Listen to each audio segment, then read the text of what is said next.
An entrepreneur is a person that is so passionate about what they do, and they are creators. They're people that could lose sleep because they want to create something. They want to bring this business into existence. They might not want to nurture it for the rest of their lives because they will be excited about another business and want to start it out. But I tend to see myself as a parent of those people, of these businesses. They feel like kids that you nurture, you take care of, and you're passionate and crazy about, and then you let them out in the world when they're stronger, and you just continue wanting to do that. You're a good boss. You don't want to be somebody else's employee, generally. Well, I was a banker, not planning to do anything, and when it comes to lighting, my family has been in lighting for 40 years, so it was always there in my life, and it was the last thing I wanted to do. I wanted to be a banker, you know, and I had goals, and I set them, and I wanted to get there. 9 years later, I got I achieved those goals, but I woke up in the morning, and I didn't want to wake up and go to work. And then I started toying with the idea of a spa that comes to your house, and me and a friend of mine who's my partner, and we decided, let's just go ahead and do that. We did that, and then we realized that that's who we should have been, not employees. Like, you know, sometimes I think some entrepreneurs go in the wrong direction just because of general norms in society. You go to college, you get your degree, and then you get a great job, and then it's all prestigious and beautiful.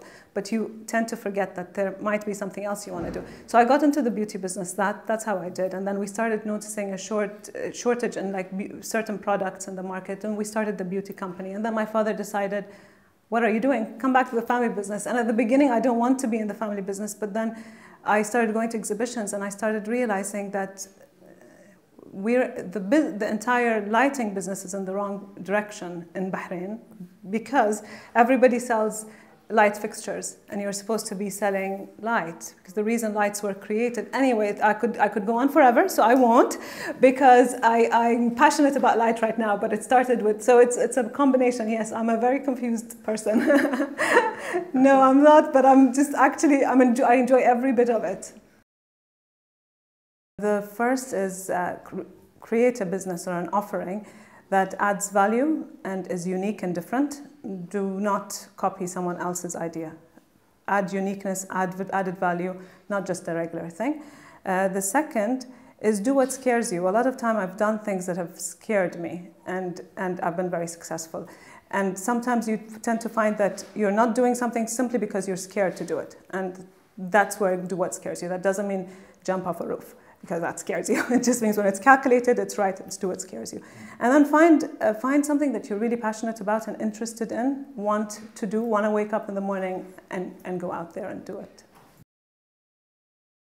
Okay, I'm into two different industries. Two businesses I own are in the beauty industry, and one is in the lighting. It's a family business.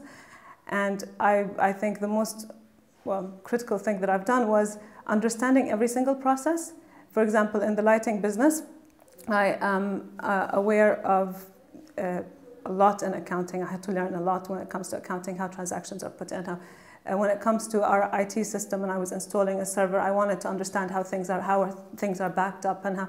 So understanding these support processes, because this is the platform for growth.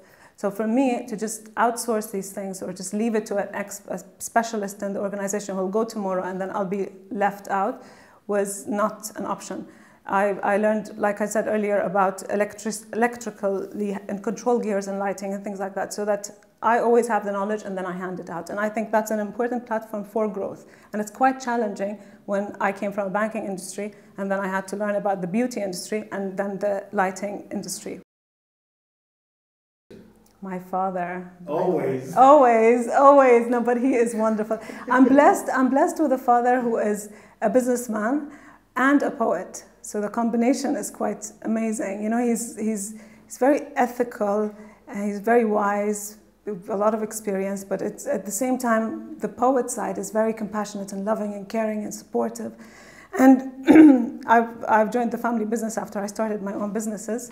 And it has been a pleasure working with him. Like, knowing him as a father was different, but working with him and I've changed. I've changed so much through the exposure, seeing how he does things, he is definitely by far the person. I'm franchising Mobile Spa, which is our mobile concept, opening the beauty company in Dubai. and Alansari, well, we're moving into Saudi, and like 600 other ideas that I have to put down for now until those have reached where they need to go. But there are factories and there are so many things that are up there, but I'm going to have to just take it one step at a time. It's very challenging to do that though.